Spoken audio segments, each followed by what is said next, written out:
bitch. Thank you. I just pulled a nigga rent in my double cup switch. Cheese a nigga with this switch. If you running up, can't find you, then we knocking at your man. It's a brick in the back of the fridge of the Benz. You been broke all your life, you ain't never stacked 10. All this water on it. What's up, you guys? It's EVAL, and today we're gonna talk about my favorite camera I've ever owned, the Sony a6300. Now, why shouldn't you buy this camera? To be honest, it's hard to recommend this camera with the a6400 now available. The a6400 is just an improved version of the a6300. You're not gonna have the horrendously short battery life that the a6000 series originally was known for, and you're gonna have a fully articulating screen, which if you check out the back of this a6300, it only goes up that high, which is good if you're trying to get a low vantage point and aim up, but you can't vlog with this. There's no way to see the screen from the front unless you add a second monitor through the HDMI port. Now, if you've watched any other reviews about this camera or any of the original Sony a6000 line cameras, I'm sure you will have heard that the battery life sucks. And it's true, the battery life is terrible. I cannot even rely on it for even half an hour straight. If I'm going anywhere with this camera, I'm usually taking about 5 batteries with me, and I have those batteries on rotation on a portable charger because that might not even be enough. So yeah, battery life can be a huge hassle, and that's one big reason that I do recommend buying the Sony a6400 above this camera. Again, it's pretty much the same camera, but better battery life and an articulating screen if you want to shoot vlogs. Now, let's talk about video on the a6300. The Sony a6300 actually shoots 6K video and downsamples it down to 4K. So you end up with much sharper video than a majority of the other 4K cameras that you're going to have on the market. And this leads to some really impressive results, if I'm going to be honest with you. Now, the a6300, it maxes out at 4K 30 frames per second, or if you want to shoot at a higher frame rate, you're actually going to have to drop down to 1080p.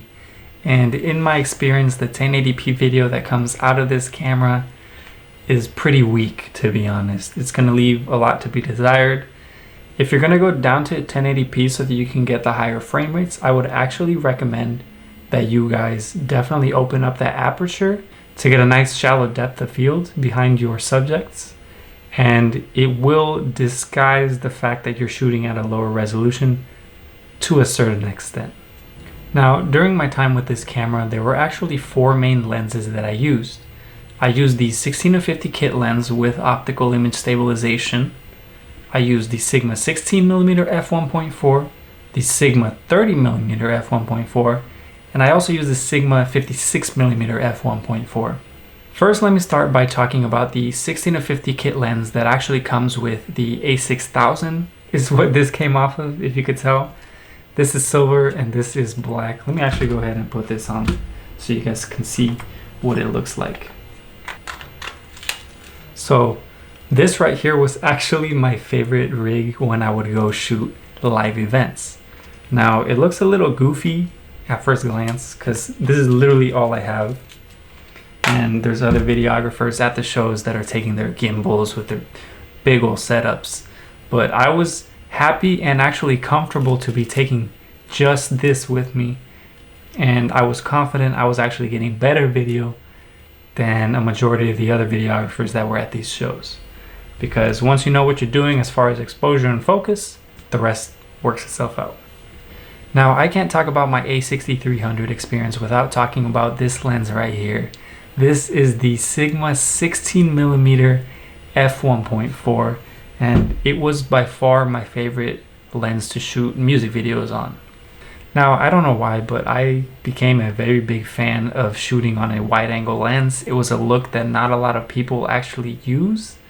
The look really stuck with me because it was really easy to see the subject and the background at the same time, and if you were at an interesting location, it looked that much cooler because you could actually see the location.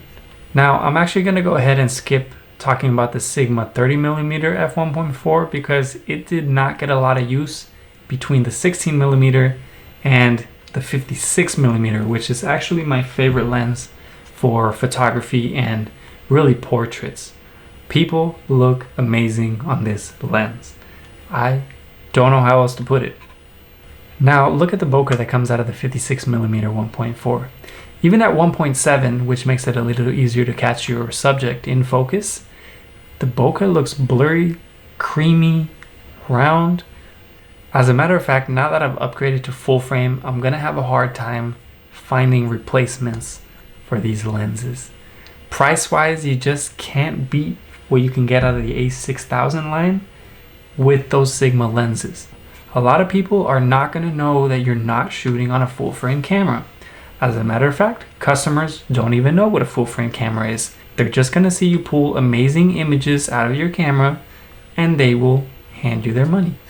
And I'm gonna be honest with you guys, there's a part of me that regrets upgrading to full frame knowing how good those Sigma lenses performed on the A6300. I was for a while considering purchasing an A6600 as an upgrade instead of this A7C, but we'll talk about why I made the change in an upcoming video. So in conclusion, do I recommend the A6300? I have to say no. Don't buy this camera in 2021 if you can get a hold of an A6400. It's going to be an A6300 with the kinks ironed out. You're not going to have to deal with the battery issues, and you're not going to have to deal with a limited articulating screen. You will be able to vlog on the A6400, and you will be able to rely on that battery much longer from what I've heard. I have not personally tested the A6400, and I might not at this point now that I've adapted to the A6300 with all the batteries I have and everything. Speaking of which, I'm actually shooting on an A7C right now, which is what I upgraded to recently, and we're going to talk about why in an upcoming video.